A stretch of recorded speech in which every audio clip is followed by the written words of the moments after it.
नमस्कार दोस्तों, आज हम बात करेंगे एक ऐसे समुदाय के बारे में जिन्होंने अपनी बहादुरी और कुर्बानियों से भारत मां का सर ऊंचा किया है। जी हां, मैं बात कर रहा हूं ओढ़ राजपूतों की। इनका नाम सुनते ही दिमाग में वीरता, त्याग और शौर्य की तस्वीरें आ जाती हैं। ओढ़ राजपूतों का इतिहास भारत के राजपूतों में एक खास जगह रखता है।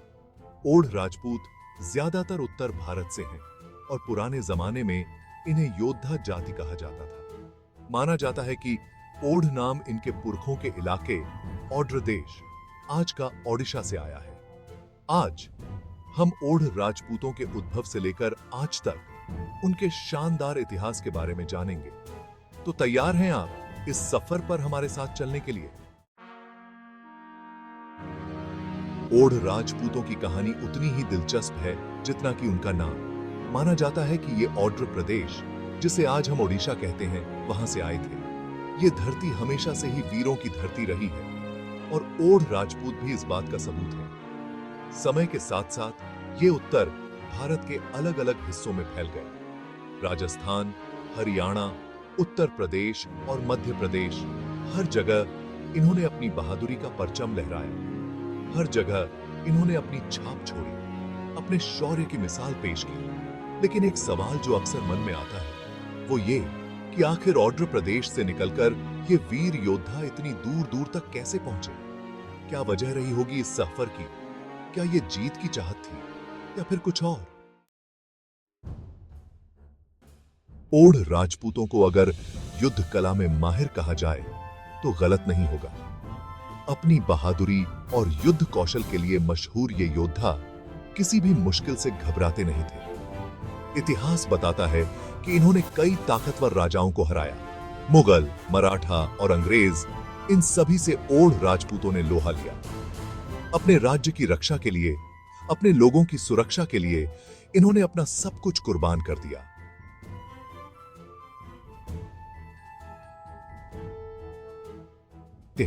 उपी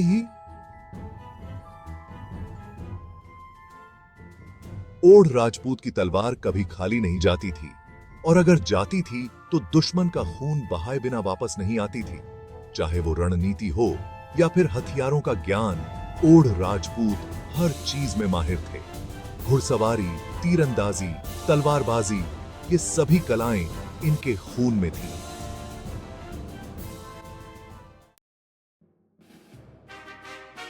चैप्टर 3, सिर्फ युद्ध ही नहीं, ओढ़ राजपूतों ने राजनीति और प्रशासन में भी अपना लोहा मनवाया। अलग अलग राजाओं और नवाबों की सेनाओं में बड़े पदों पर रहकर इन्होंने अपनी काबिलियत दिखाई। कई ओढ़ राजपूत राजा और जमींदार भी बने जिन्होंने अपने अपने इलाकों में न्याय से राज किया। लोगों की भलाई करना, उनके दुख दूर करना, यही इनका धर्म था।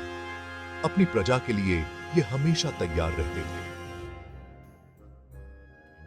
ओढ़ राजपूतों की राजनीति और अच्छे शासन ने उन्हें समाज में मान सम्मान दिलाया। लोग इन्हें अपना रक्षक मानते थे। इनके फैसलों पर आंख बंद करके भरोसा करते थे। चैप्टर 4, ओढ़ राजपूतों की संस्कृति राजपूत परंपराओं की एक मिसाल है। युद्ध कला, बहादुरी, इज्जत और कर्तव्य, ये सब इनकी संस्कृति की पहचान है। इनके लिए अपने वादे से बढ़कर कुछ नहीं होता था। ओढ़ राजपूतों के त्योहार, शादियां और पूजा पाठ इनके जीवन में खुशियां भरते हैं। इन मौकों पर आप इनकी संस्कृति को साफ तौर पर देख सकते हैं। इनके गीतों में वीरता की कहानियां होती हैं।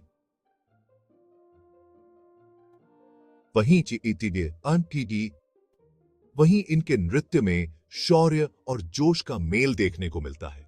पीढ़ी दर पीढ़ी ये परंपराएं चलती रहीं और आज भी उतनी ही जिंदा हैं। चैप्टर 5, आज के समय में ओढ़ राजपूत गांवों और शहरों दोनों जगह देखने को मिलते हैं। समय के साथ इन्होंने खुद को बदला है, नए जमाने के साथ चले हैं। शिक्षा, नौकरी, राजनीति, हर जगह ओढ़ राजपूत अपनी पहचान बना रहे हैं। लेकिन इसके बावजूद इन्होंने अपने पुराने संस्कारों को नहीं छोड़ा है। आज भी ओढ़ राजपूत समाज में इज्जत की नजर से देखे जाते हैं। इनकी ईमानदारी, कर्तव्यनिष्ठा और देशभक्ति की मिसाल दी जाती है। ओतरो। तो दोस्तों, ये थी ओढ़ राजपूतों के गौरवशाली इतिहास की एक झलक। एक ऐसा इतिहास जो वीरता, त्याग और समर्पण की कहानियों से भरा है। ओढ़ राजपूतों की बहादुरी और उनकी संस्कृति भारतीय इतिहास का एक सुनहरा हिस्सा है।